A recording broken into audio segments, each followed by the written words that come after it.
Okay, so today I'm here to talk about a very highly requested conversation. Dating.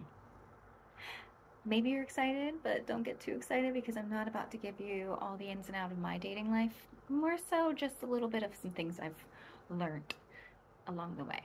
So, when I first got back into actually dating and not just like randomly meeting people and awkwardly trying to talk to them, I joined a dating app.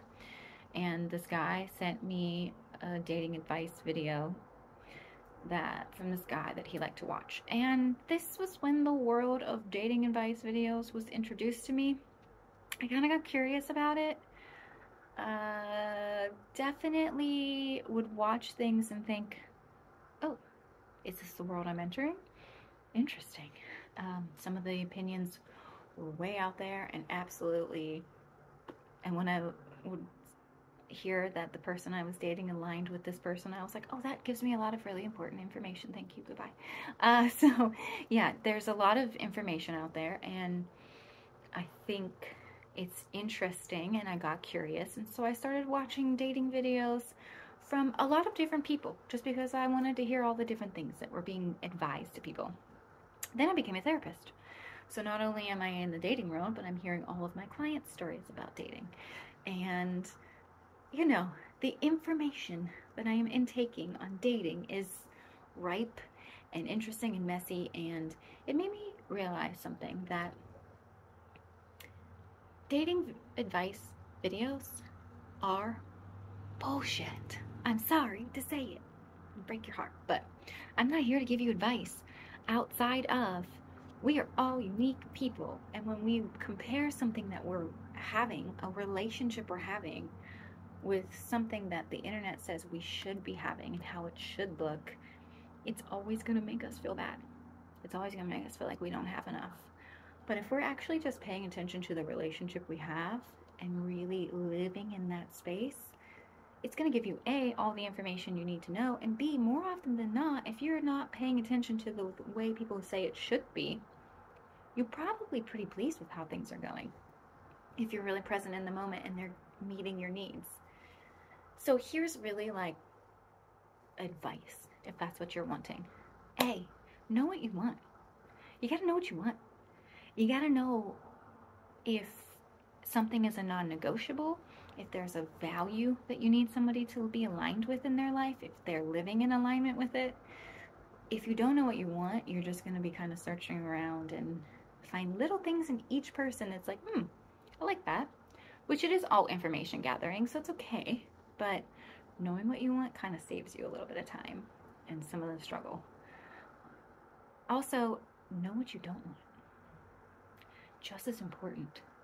If you don't want something, a quality in somebody, and you see it in them, believe people when they show you who they are. Do not fall in love with potential. Fall in love with reality. If you see someone's potential of being this person that they're not yet, they may not ever be that person. You gotta stay in reality when it comes to dating. Have to. So important. The other thing is, if something feels good to you, but then you read something from the internet and it's like, oh, if they're not doing this, then they don't like you. Or if they're doing this, they don't like you. But in reality, when you are vibing together, it feels really genuine and they're communicating that they like you and their actions are showing the same. Don't listen to the internet. If your friends make you question your relationship, but whenever you are tuned into your inner wisdom and you're in the relationship with them and you feel connected and you actually feel healthy and seen and heard and cared for, don't listen to them. There's so much advice and so many opinions, but yet we're all so unique. Our connections are all so unique. There is no way that there's some formula for how something's supposed to look, and if it doesn't look that way, it's bad. And here's the other thing I've also started to kind of learn is that all these definitions and all these words we're supposed to call people, that even muddies it sometimes. Like, I just want to be in the moment with the person, and if we're enjoying that moment, I want to be in the moment with them again. And whatever that looks like, and I'm just going to let it unfold. I don't need to force my title on it. I don't need to force them to want to put a title on it. I just want to be. I just want them to be. I just want us to show up and be each other as authentic as we can and let it unfold naturally. Like, why are we forcing all of these future titles? Why is it having to go somewhere? Why can't we just be where it is right now? Like, we make things way more complicated than it needs to be. I also think that when we put expectations on other people, especially if we think that everyone should show us the same care and love that we show them, then we're not being fair. We can't be expecting things from other people. We have to just allow people to be. And that same flip around is like, I'm not going to interact with somebody I'm trying to develop a relationship with and trying to make them like me. I'm just going to show up as me and make sure that they know who I am so they can decide that for themselves while I'm trying to figure out if I like them. How do they make me feel when I'm with them? How do they affirm my being and existence? And do I feel like needy around them? Do they trigger me in ways? And here's what I've also learned in the triggering is it's not always bad. In fact, it's a lot of times helpful. I think it's all just information and we want to label it good or bad. And here's the thing, if something gets brought up, I'm like, oh, that's very helpful to know. I didn't know this triggered me. I had no idea I still had to work on this.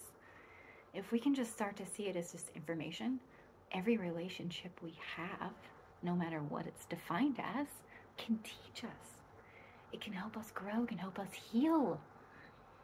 There is something about consensual intimacy with people you trust who show you love and respect and patience that can heal trauma that I think we underestimate. And we feel like it has to be this complicated, defined thing when it's like, we're vibing, we're having a great time, and we're communicating with one another so there's no confusion.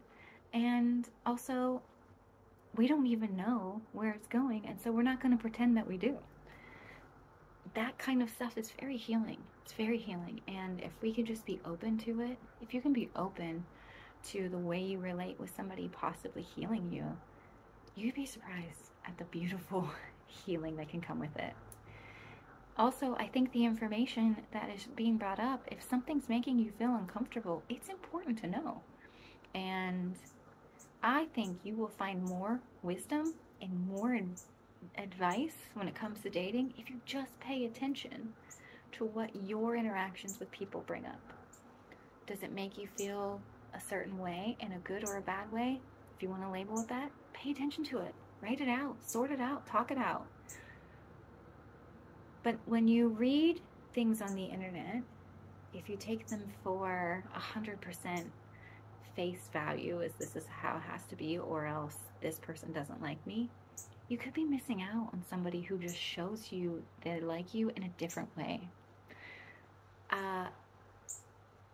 There's a wonderful way I've been introduced to being complimented recently about, it's not always about how I look. I like the way your brain works. I like the way you see the world. I like how creative you are. I like that you can do, everything you touch can turn into something creative. Compliments about your internal being. And a lot of times we were taught that if they don't tell me I'm pretty, then they don't like me.